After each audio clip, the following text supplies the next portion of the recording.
Ya, fatalo fa le nei vai ma le fia fit fa fon fota po eso tatu watu no. Ya, le fo watato wo fai wina le nei aso ya o le aso nga fua aso sfu ma le vol masina le nei o January lua fe lua se fulu ma le ono. Ya, fifi la fa filo i so tatu watu no le nei time le fiafi le o to 5 minuto na talo le tu lai val ma e tatu no. Ya, na tatu tatu no foi.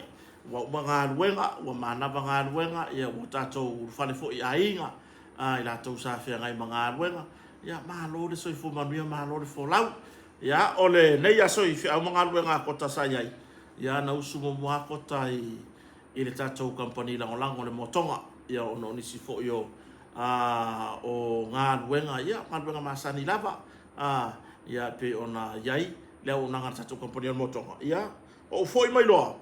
Ya o sauro i le matonga luenga sa fa i le fale pe on vai atu o le aso mar vai aso le nei le wa to a matari ai ya le nga luenga fo i fama e na o le mato fale mala fa na ya mo to lua ya vi ya le tua ya na matari aso ko vai mane ke utanga le ku mai o ku ya e le ma fa ngo fa ya ko silia ko se ke unta se sila o ke unta le ala fa ya ku le fefingi o le ngumela kasi ale o kaunta i Samoa a koa i Samoa ngei ma Samoa fo ngei ngisi a Samoa o ia ka fo Samoa kua fa pa walunga ia kota i ranga kaunta i sini aku ino isi kaunta ia le atua ile ne yaso i le fo launga fo i esi o tato o tunu le ala fito uman matonga luenga le fito o esi atu ia nai ia tufunga fo ia mana i uso fo i sa fatasi mai ya mato te fai me fa mai anga luenga foi pe ona masani ai ya o mo foi se la le leita to te tara no ai mana tua o foi ona wina tu le leita no anga ona le lango sua ta to company lango ya ale motonga yo ya o nanga pe ona yai ya le vai ngo ma fale le motonga furniture and upholstery ya ai langa tailea o le o nanga o i le tulanga i le fartani malo le motonga hotel ya o au nanga i vai ma fala au fa natura molo so fo maloloina ya e pe ona ya ile tato mo tonga i funga lei ya o le vai esi o le vai kuava o le vai tamalingi o le vai sasalapa e maua uma i tato mo tonga ai mai se ya fala au fa le natura molo so fo maloloina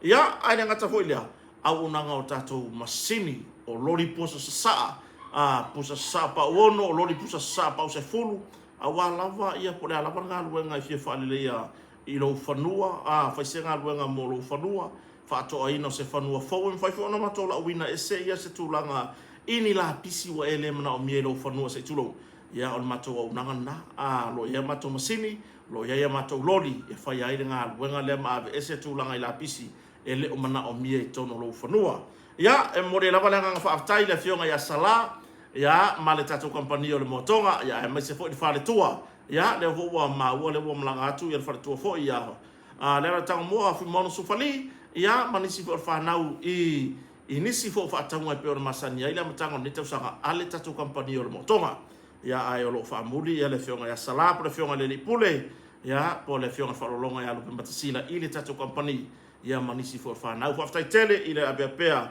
ya o le nei porkalame i lango sua iai le tatou company whaftai fo i le tatou Precise Samoa le sunga ya Mase Josh Mase ia ma le tatou company o le Precise Digital i tonu o Aukilani New Zealand ia mwhai lava o na tupatasia tatou porkalame i lunga o le tatou YouTube ia aina ngata ilea ia o le tele o tatou platforms ia mwhai fo na o tu iai lea o na ngā tatou porkalame ia o na mafua mai i le tautua fo i mana o na ngā tatou Precise ia pe ona ia le sunga ya Mase Josh Mase ia o lo fia ngai ma ele ngate Samoa ni Pasifika ia na mo foi le vandoa na le la e fe lo ia mo mo le nga fa tai le nei taimi ile fionga ile sunga fa fia ngai nga ia po le tamato ina o le pulenga ia o tere lo le ngol pulenga America Samoa ia le sunga ya Raren ya kopo se malo mar fartua ya le safa pe ona lava mai na leila ia masia foi na o mai lava se ifia mori mawina fa le o kota ia malenga wenga foi e pei ona yai nei io ia o se fa manbianga foi mo wa mo ainga ia e na ua fea foi ele sunga fa fa auto ina ia rev ia kopo se malo mar fartua ia fai foi ona mato feilo ai malamana leila ia ma mai se fa manbianga mo lo ainga ia vi ia i lava le atua le nei lava ua o mai ia ana au auna ia matu fofonga io tu ngutu mai ia fa manbianga mo lo ainga ai mai se le ta pena yo mafanau ia mo o onga fo ni tau sanga ia tatou taratara no fo i nei vai ngo le fiafi ia ma tatou fa so o fo ini me o lo tupu so tatou atunu ia ai mai se o le felo inga la tu stala ia ma le fionga le li pandemia la u le mali to e pe ona ia le fiafi nei ia ai mana ia yo nei vai nga fo i sa fa pe ona ia le fina ngalo le fionga le li pandemia ai tatou tere yo atu ile tatou fo i nei taranoanga le fo ko ya dia e mai lunga le tu lau le o le foi fui mono tala le fui mono tala le ya o le ku lau le ngaro rangi mo ai poloka ngakang poloka mai ya le ala ko ya dia e foi lunga dia e lo ia ngo fo ia mention e fam kala nga nga liki mai i lau tu stala i la ko kala ngoanga ma la ko fau nga ma me o la ko ma fau ai liki mai kua ko yo so mai runga mari ku laude ava pe havia i wanga lo le vasalo le play tu laude o fa ingo le fui maono tala le fui maono fui maono tala le i sine makanga mai mau e lo pala ai ai a fai foi ka mai me ka o lo valea kuse fai mai e like fai mai o lo waka mai ale ma ku fa ya ku ma ko ngi o le makua sifio e ai valea o ele ke ko ri ku launga ku ia ai wa dia e fo ai dia e mai lo male ngole o Larry le fa ngo ile fionga le li pan mi ala o del marito ya la ka ko lo e asar fai ba ile asal masalo e asar fai ba ile asal masalo mai e vo tanto no ele se ia masaro salonga o le tunu ile tangata o lo o le tu laulia mai o me mbong ya mo lava nga bais la tu ala lo lava nga se mon mor ka mai ya e feka la iro na fina ngalo ai le oso ai le ka ma ila ku lo i oso lo la fi mai ko sau ko fake page ai ko fa sau nga we ka u ai oi nga we ka u ai oi o la me mo wai nothing o ngole fake page nothing ya o ka ngai mun mudia ke o mo fi comment wa ko vale o makwa ya wa ko vale o makwa ya ko kile o comment pe ko ke tusi ni mea le lei mo le anga i luma o le tatou savalinga ai ko ke kusikusi mo ka fa leanga loko leanga o foi ko wa o nga ya sa mo la tunu tofi o foi ko wa o nga ya tom sa mo le i la muto sa mo o foi ko wa o nga o foi ko wa o nga i tu launga ni so i tu lau o lo mafai ona reportia ia ni mea moni ni mea moni ora curioso rea la lafi mai ya riki mai ko Larry ma ko ma le ko manga o Larry lave nga ko wola ya ko curioso mai ko ikula ku ai o ngi felo ingam tu stala le mangisi nga ye o le mele wolongi ko ka wa la ko ko ka wa la ko le ala wo fai kala nga wa liki makanga o ko kuskala ai liki mai kua ko fau ngale yanga ka ingo i ngoe yo ya ko si fa ngolong ko kuskusinga man ko meri poki mai pe a fa yo ko winga ia lo winga ko wale masangi uma mai lo se felo inga po ai ka fa kala ngo ko wo mulu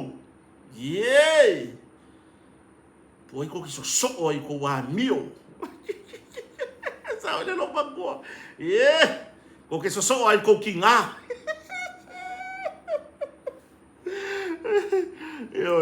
o tu langa na ya o ke wa ko so me foi sa banga o so inga ya ka ka ngo ka ko ide mai mo se ka ko e va pe mo se ka ko me nga au so sisi ya tu ro fa fo ngala tu no o le tala nga ne via fi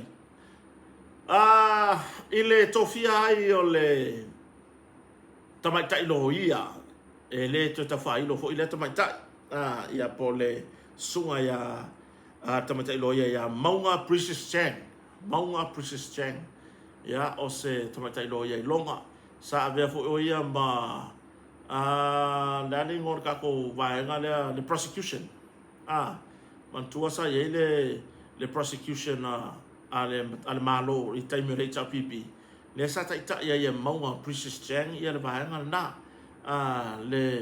le private prosecutor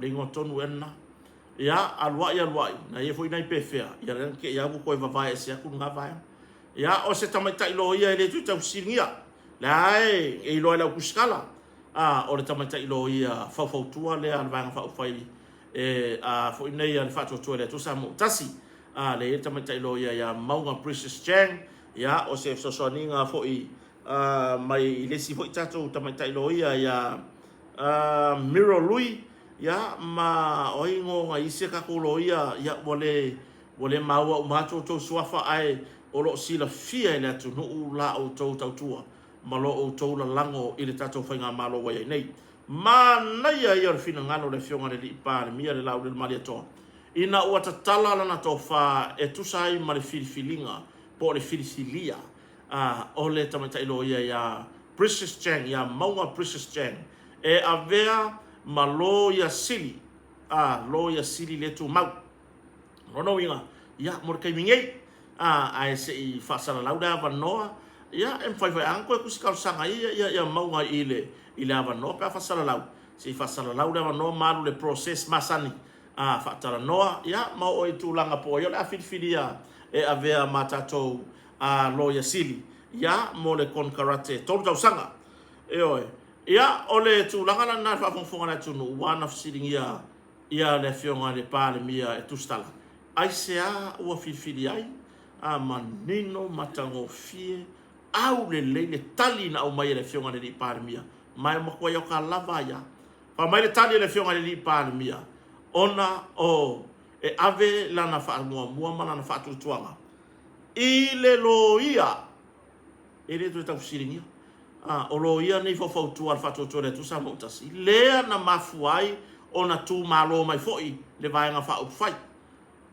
ona le fa tu le le ia lo ia mai ave i tangata e fatu tu ina mai la lango i le fa nga malo i se mela ave i fua de coffee i se kanga ka ile i ka kire i lo pe nga lango le fast pe nai longa le tu la mai o nei tamai tai lo ia ya Miro ma Precious Chang ile taimi fo ia o tau mafai le fainga le vanga fa fa tu le tu sa mo tasi ina ia sa fanga mai ile taita inga o le tato fainga malo le la wai ona le fautua le lei ti ma ile lei e le o se fautua le anga au tato ia la ile bele le official lo yesi ya wa kongi wa fa for fam snonga apili ia le tu langa pe ona ia ile fina watu o le sa avea malo ya sili i le taimi o le pai inga lona se fulu wono se ia o mai na whauru whane le pai inga lona se fulu marfitu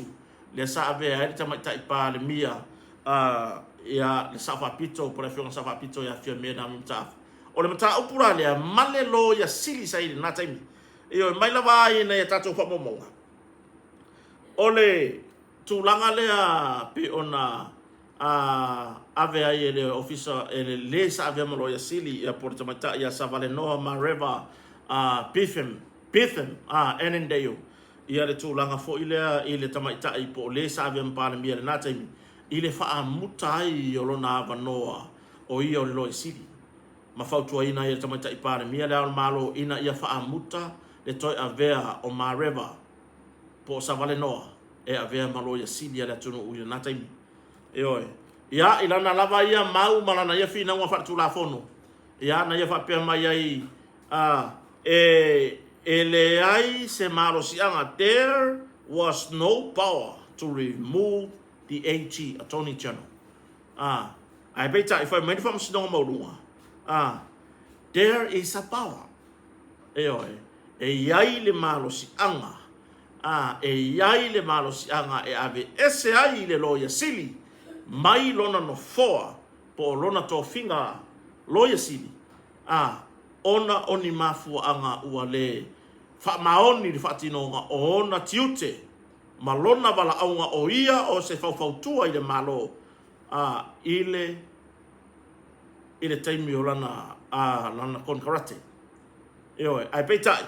Ia, e pei ona tato mai tau mai a perila le mai e whainga palo tolu o rua tasi a perila ia au kuso o le kaimi piko siri le ngā vevela. Eoe, vevela whainga upu whai. A o le milo i mani lo ia siri le nā taimi.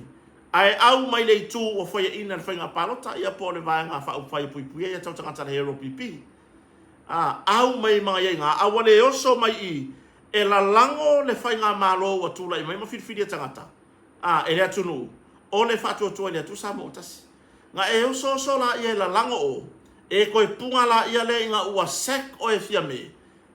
Po ua tuli o e fia me, wha muta lau kon karate. Nga e oso la ia lea ave whamasinonga. Ma le tino i tupe sa ave lau su, ono se lau lima se furu afe, o ka fio lai mga o inga kirikire lava. Eoe. Eoe. Peila o le tūlanga na. Nā lai o na ave ese ne lo ya sili le nataimi.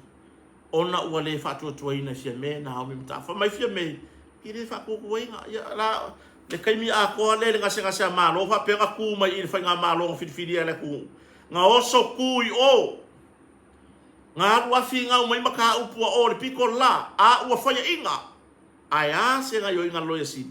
O ai lava le pūle ngā malo o mai. E whapea ngā fo i o ngā wha wau i eilanga ngā ruenga e whai. Eoi, e le whapea a whaia inga lau vai ngā wha upu whai leke fia iai. Ngā e hanu ala i e wha o ngā mailo pawa wha alo ia sili le i e le whetaui. Whai maila ngā argument. Porana whinau ngā wha tula whono. There was no power to remove the AG, Attorney General. I whai maila whamasino ngā mauru ngā sa mo le Supreme Court. No, that's wrong. There is a power. E ave ese ai le loia sili mai I lona wala au ngā polo tofinga. Pe a whai ua le munburitai I le tūlanga o le whatinonga o na tiute wha le whaavai. O a na tiute whaavai whautua le malo. Ai are mea kako vai aku iai e le ku le malo ai ku le ku whai inga. Eoi, ia au ala le le wa fai ro mo stonga ia bole ia nga karusanga nga fai mga apiri eo ia fa le nga inga from stonga ole le se tato mata upu mana ye yo va nga le sasa uno ye le fionga le li par mi le fionga la un mali to ia ele umai la var fita no wai e monia au il finangalo le fionga le li par mi Lango reportia le waiai, ave taxi, ave pasi, o isi ia tangata, o loo, tūle ia le fuala o wasai no leisa. E le se, leo ke whai aku sa o le leila whionga le pāremia. E oe, sa o le lei. E le o taxi umala, e le o pasi umala. E oe, ai lato wale ko e o fo ile le pe wale fio e whainga ruenga pe o na masani ai e lau pasese su e pasese kaua ngau I pasese au maua le o langa fo ingale wa ngau le fia e whakau le aisa e maua le kupe whailanga turn in maua le kupe o lailonga a inga I mo kupe sau le aisa maua le kupe whai ei ko e whakau mai le si aisa e oe ia maua mai ma mea fo inga o meo o me o mai singa oingo mai la ia ku le mai e fai ai le trade martulanga fola wasai no les o le mana ia o vaenga nei pe turi matai ai mai se o lau so se stand taxi lava ia va pena fo I se fa fonga ai la to le fai pasi o le vaenga le pe ona matanga fie le o mai le fionga ni palmia le ngai ka ko ke pepese wa ka wa si I pasese waka kaua si I pasese ngaka le lisi o le lua fese furu ma le wha. O ngā ele ngaka I le lisi pasese e o ma le kaimiri ngai. Le ngai lai ka ngā I male maa lo ma kilo mai ma le alofa. I le tātou au nanga ma le tātou tautua o tātou ave taxi la pasese. E wha tāhua fo I tātou e le maa lo. Le ngai la ka fuafua le malo tulaga nei. Toi fai si tanga o tatou pasese. Wa le nei vai tau wa leva tele le toi si ia pasese o taxi. Eo e mai se o pasi. Le ala ki kilo me ngara malo. Por fionga le pale mia ma tatou fai ngā malo. Le foi e kanga i le fionga le pale mia ma fai ngā malo fa to le tu sa mo tasi. E kanga i nga ia fa fai ngo fi. Le kulanga o le pasinga o kaku kavale. Eo le pasinga o kaku kavale. Pantua le na afia mai le anava le tatou fai ngā malo. A o mai. Ya. E fa aluanga pasi taxi. Ai kasi al pasi ngai kokongu. Longo wingo le si pasi ngai free. E fa fea la o nga kako au sia. Le tūlanga. E fa ono matala mai e fa manuianga nei o le si itia o le tūlanga ia tatou pasese. Po le si itia o le tūlanga le lisi pasese. Wa leba ele ko e fa kalango inga masi ikia. Ma le tūlanga o le pasi aina o taavale. Wa uma le tutongi fa alua le pasi aina o lau taxi ma lau pasi tausanga. Ai ole a tasi ale tutongi. Tasi a tutongi. Ole a fa fea ngau kako wau i. Pe a fai. Ole e ki fea lua i maku le lau aisa. Ole wali ya e mai tala noanga le malo. Ua iai nisi o taxi wa abatu le lisi. Olo a fia fa tauino fua lau fasaina. E fa a ngā ai taxi. Pe a fea kulisi kako porkala. E au ngafu i fa fonga mai ei owners. Ia po o fionga i pulenga o taxi stand. Ese ale lau ale stand ia i eilo na prestene e eilo na sui prestene ia e eile te utupe fai lau tusi. Ai o le pule sili ai o le stand po ai. Nau se tu wala loa. A e si la fia o lau ave ka avale le ku le stand po ai lava lau ka avale le ku la taxi stand. E ke fa o masalo mia i fua lau fasa inga mau e mau hore kala. O fua la au fasa inga le mele fai. Lo wata tonua. E le o nge tangata le atua. Kuli le ngā ave ka avale. Kuli ese mane stand. Peri poti le ofiso leo leo. Eoi. Kuli ese ngā ave taxi. Ka fiofi mai ngā ave taxi le leie. Le ka ngofia fua lau fasa inga. A oi la koe ka ngofia fua lau fasa inga. Ma feo wa i ka avale lau pasese. Leo ka koa mai le kele o mau whaaru. Lawe le kura i mai. I le vao a ta vale la pasese. Ma tupulanga ma meo tina ma ta mai ta i talavou. Ma fua mai. Ua control le tūlanga i fuala au fasaina. Eoi. Ua makua i wha oa i fuala au fasaina ma fau. Eoi. Peila o tūlanga nā. Tātou tau mawhai. Tātou o pūlenga o taxi stand. O lau. Ai mai se ia o nai tamali i o toi utaia po i lātou wa i longa lo lātou sao i le nenga luenga o taxi po pasi tātou ngā lue whatasi. Ki lingi ese lea afianga o taxi mai tūlanga i fuala au whasaina. Ki lingi ese. Oi mai se stane whakawingi eisa o kuwai. Ai se ku mai ne kākou a tautua e tātou te whai e tātou. Eoi. O ke le ave taxi e wai loe na malo. Ia, o tau na se iaku ngā ave taxi. Se iaku, e inisi na maua mua i o sfa inga na tanga luenga o malo na malo. A o le lea fai. Le lea fai. Kiri ka ia upore e ki o epeke i ka mai e ki au pea. E oi. Ki le ai se vai pangoa o lo umafau fau. Ma lo uloko. O ke popole ai. Nge ke wa e ika mai e ki au oe le lea taxi. E le yalo wika ma follow maria lo wika. Ai awangi e ika e fua ho ile ke sa fa pa mai lo wika. Ya wa ale pai e pa mai. Ale pai e pa mai. E oi. Ele o se tu langa fa mouruma. Alanga ye le mero ke va ya ku pe ka foli mai. Pe fo ile le a tatu tara no te e fua la fa sa ina tatu te la lango. Ile se fulua masina o le ngā luenga tanga luenga ina ia te ena fora wasai. A ke vai aku pifo ile le 40 me pfi ka ila ka ila kalangoa ku meia. Pifo inga le manga o ia awangi o ka ku kalangoa meia. O nga o le mea lai la ko ma fa kanga. Ne wo fa ya. ele leia ele leia lo kala ngomo mo mai ai awange ia so ba fau e ke sau voi le se kulanga ngalo sa watu malo makota le ai e sorry astonat a e loa o le ke a fie fola fasai ngal fautuanga alu ese mal taxi stand alu le leia le kurele aisa a ese le ngor stand marka valea wan benga u kau le ngi passe se stand le malosi o fefe ka vidi yako o fefe ki ngā maka mai vidi yako e mangi ka vale mo mori la ko fa ngā ruenga maonga ya bole la tu e o le malosi o le o mai o ave ka vale e le ngaka la kari yanga i kua ngo foa ko ya nga si i le ulo la ka vale i lunga o vai o passe se rei kua yo le se ka vale ngo foa rai luma esa fa i mane ai fa ngo lango le ulo ngo foa rai kua ai ko nga si kai di fa vale ya fa pe tatou fai se swinga tatou ngaru lue fatasi tatou ngaru lue fatasi o ai lava le ave taxi e maua mai la tana noanga a e ika ya kia we resi se kia ya we a talia la fautua ngavi ia le sua foi le atua o e talia se tu lano ka ko mai ka ko a ke e mai vini e leo fai vai fo la taxi era waria e oi ai a fa apea e la lango de tatou fa mo te atu fo la fasaina ya kaka manguia nga kaka mai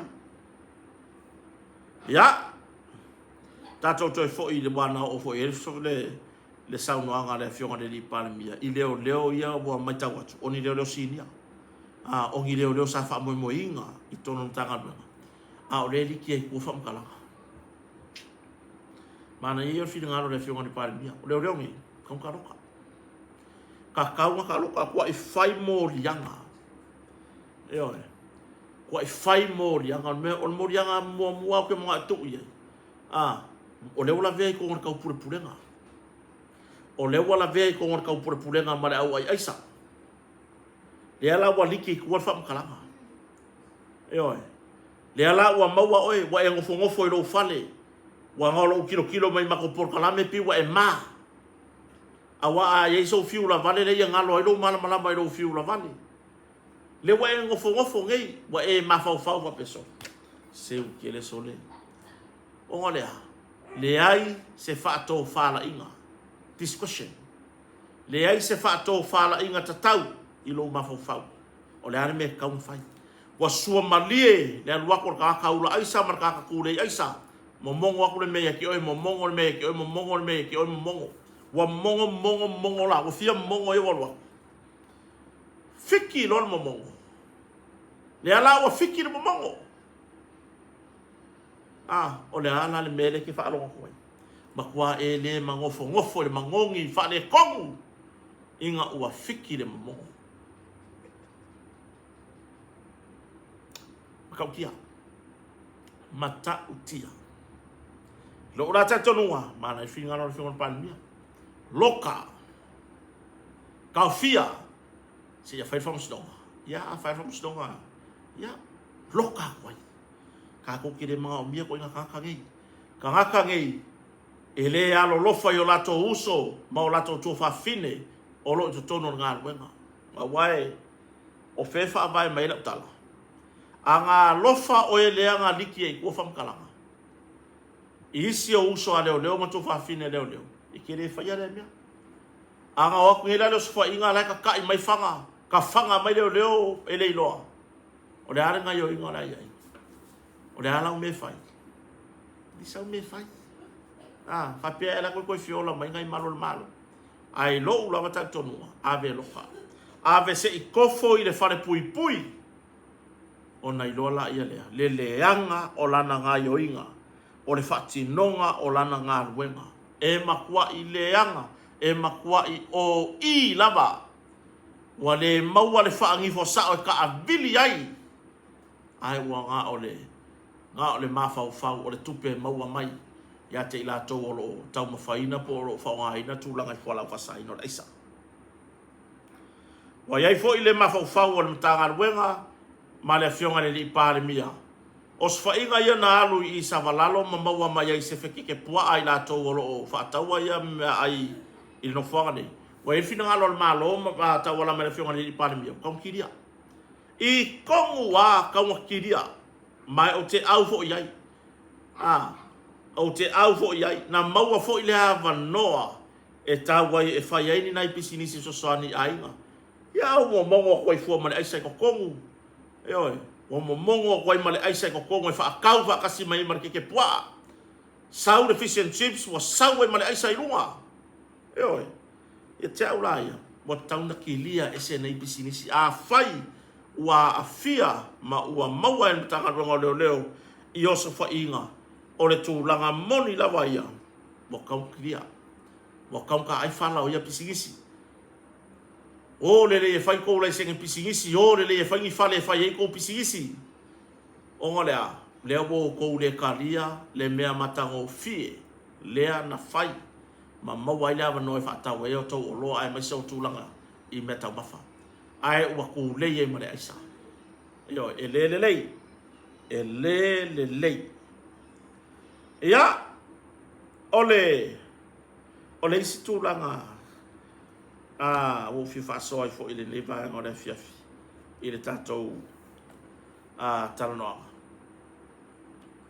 o I la tau ia o loo tau mawhai pe puni puni ia le tūlanga I mea moni ma mea o lo tupu o mea moni aia wa kele mau kuskusinga wa kele mau whaaringa mangaku Eo, wa whai mai I le vevesi foi le antula I mai tono le McDonald. Eo o I pesa utala.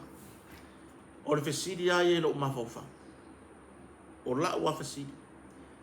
Le whai mai langa wakango fua I le ngo o tulo. Ai a I McDonald. A whai ngā kango le ngo o le peanut. Longo winga koe kango voise si le ngo o I le McDonald. So ia ko ka ma fai e pupungi. So ia ko ka ma fai e whaase se le mea o lo tau ma fai atu iai. A foi pe a fai o ke le fie I lopo le mafua. E le ai ma so una ta inga ia o iloa. O le mafua ngol bis. O le mafua ngol pisa. O le mafua ngol pala vale fenga ngui. O le mafua ngol le mea pala vale. Le ai ma se mea o ke fie iloa inga mea. Na paua le anga autu I lo tar tonua ole fa vevesi no fa tele o ai mai so tono fa le ainga wa le ai se ava fata wa le ai se va fa roi tu la ngana o mai lo manga leo la watu ala lo mo mtanga lo leo lea o ia ni fata va lo to pa ia lo to malu fatino nga to nga o ai umale maua mai I le mata upulea Pai, mo ko fu uma o ko ma meu handcuffs. Be fu ia lo kai lima. Pai. Awanga o kanga o ngamea. Tama aya fo ile talo fai nai malo. Anga ro ngenge mea. Ai o so fa ia le vai nga nai malo talo fai. Le fu ko tala fo ile fai ve vesipe fai fu anga ma leo. Ai o me monia ia. Nga uifo. O ai lava wa mau uifo ile mele fa blavelan tu. Loka lima kongi kong le van. Ngā le kā le an kāwhi lima kongi kong le van. Wa le kai me koe fiki e yonga lima. O le hakili mau ngā o mea. Mai awe kala ko kongo mo meo hen kāwhi. Eo.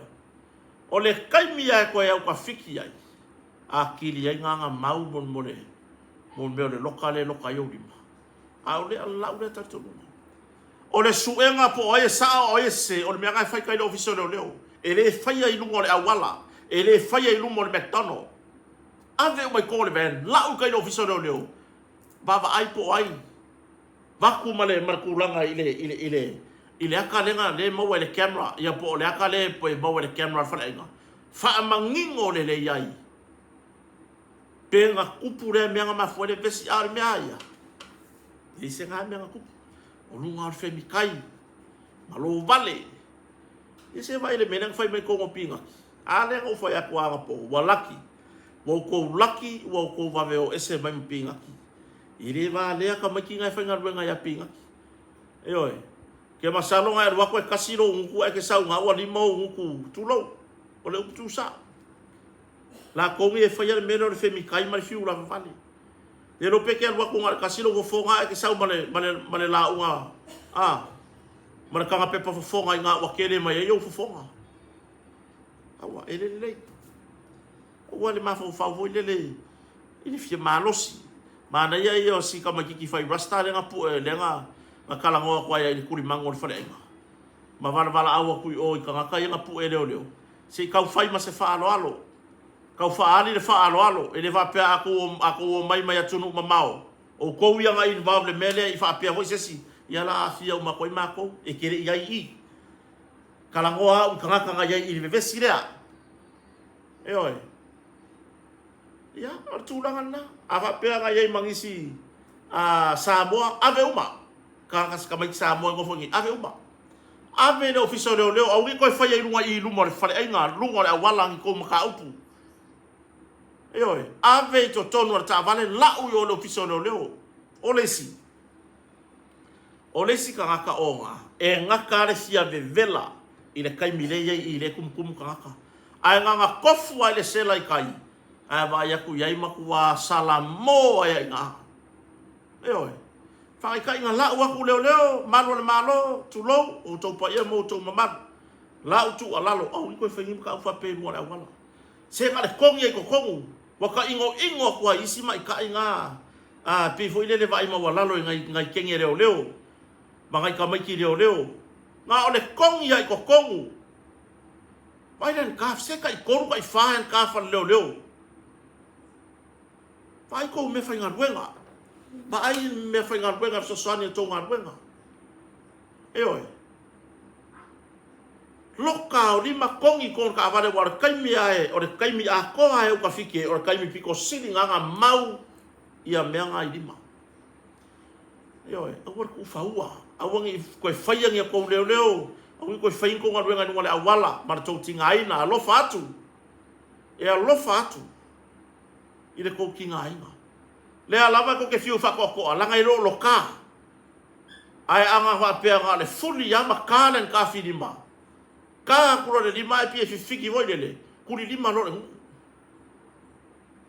kongi ko ka vale ave lo fisa autu o ngai maua me kongu ave ye nga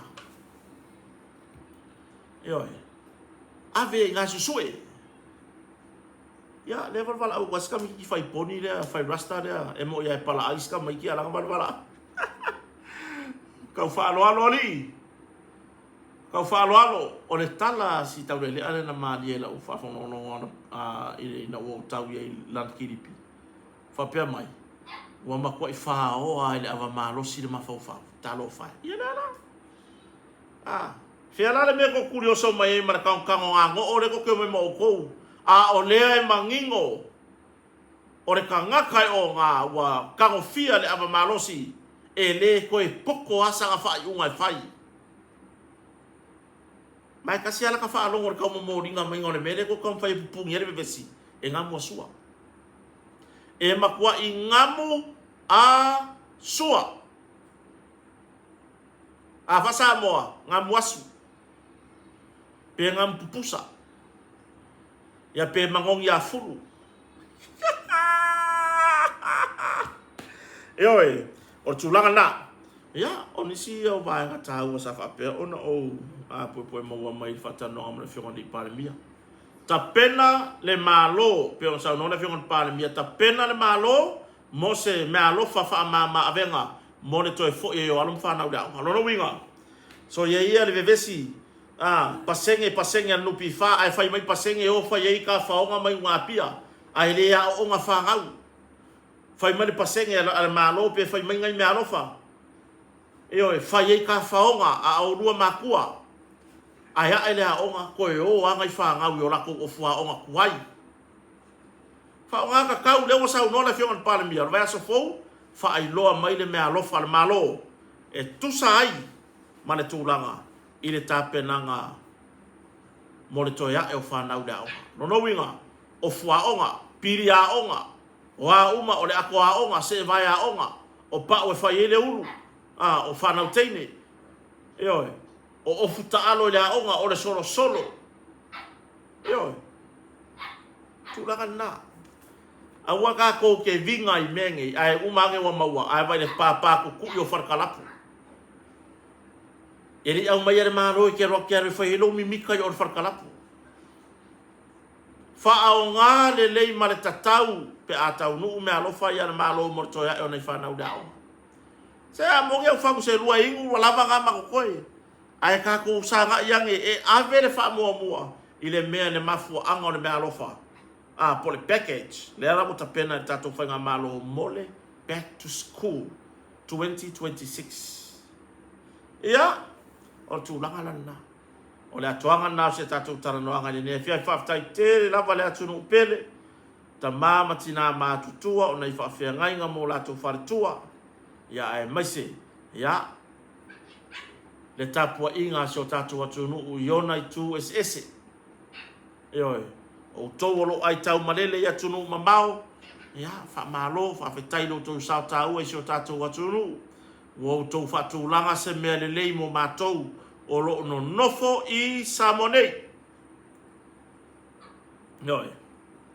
E iei niso la tunu una tusi mai e tau. Nana tusi me awhai mai kota mnao mira uso soani. Whea ole ale me oku. Maka mia sau kupe. Se i whai eia le ama la. E se uma. O whai aku, kera o whai ngaruenga. Le hai. Le hai whakat kari so wava ngoi ngaruenga whai kai. Kera lau kari o kari koe. Bai, a o whai ngaruenga. O ie o whai ngaruenga. So ia ko ke so kupe i lunga o Facebook marunga. O le kau wai le kaka kere masangi. Ia. A whai ke muni mai ka e ke le masangi a. Wala velo muni ya por kalame one of my follower. Before hoile pi a wala mai lo isi kupe maro e kala kupe. Vai, le ai whai ngaruenga ya ki ngā ero ai. Lele. Le waku. Eoi. Le ai whai ati na e ngā moro ai. Iu ianga kile kala kaka. Iu i kia i ngaka. Iu mai ngaka kai whau se whale o ke ngofo ai. Ngau mai ngaka kai whai se whale ngofo ai lo ko rua mara whanga. Ila se me ringo kia fo iai. Oi pea pa wala o kala wala o gei ko ai whai. Ko e whai masanga whai. Whai ai pea. Ma kua wha pe pea au re whainga. Mai mauri fuwa kei. Jadi yo maya e mase me ai ila whanga. Yo. Oe la le ke kau kalama pi ki kongkongi ma. Mai mauri kei mea oe. Ma i maure kai mi ke oe. Ko ulo ya kai mi lo malosi. I fa makalakala i le tufunga. Ya mana yuso lo so soani mai matonga luenga. Le mea leo ke mga o mare ku ai ngā mawalunga lo ke mga o. E o yei la ngā luenga le fai. A e lo kolenga la. Leo ke whaka ngā ku e ke lo kolenga. E oi. Ai se kai mi ka ke kau i ei. Ai sa e lo kolenga. Whai loa mai e kia uro lo kolenga. Yang kau le wakse kupe ke o lai. Tu uia. Sui le tausanga. Wai ma fau wai po le ase mea fau ke ma fau iai. Eoi, ai leo le alu ai ape kakao ia i ma fau atuai, i matanga. Ia tūlanga na. Eoi. A wale a bea le kako ure wawai mai fo i tupe me wapena. Ma mea la ke awa e vidi mai fo i whai mera o i kara. Alu e whenga ruenga. Kiri karia o i ngia o i kara. Alu e whai ngā ruenga. E kei loa ale ma le malosi o le kule inga le kupe le awaku. Pe ai alu ke whenga ruenga. Mou mai lo tongi ke whaaronga kua. E ke ai ke ai fia. E ke ingu fo i e ke ingu malie. O ngorea. Tūlanga le lei o lau ngā ruenga. O siou la wafu. O lo wha moe ke anu ke. Ai si solo. E mau kei. E umane o langa nge yo e ku la vai le makiva. Ma le le tau le. Tato wheroa i laso a tai au. Anga le lei le atua e tau rumanga o le lei po. I whaiga marolonga si o tato watunu. Ia, whapena foi. Ona anga le lei le atua e le whionga ia sala. Ia po le whionga whalolonga ia rupi matasila. Male whanau o whaamuni. Ia, isi o tato kampani o le moatonga i funga lei. Ia, aina ngata foi lea le whainga mlanga. Ale tina le ainga. Tina o le tato moatonga. Ia po le whionga foi ia le ala tango moa.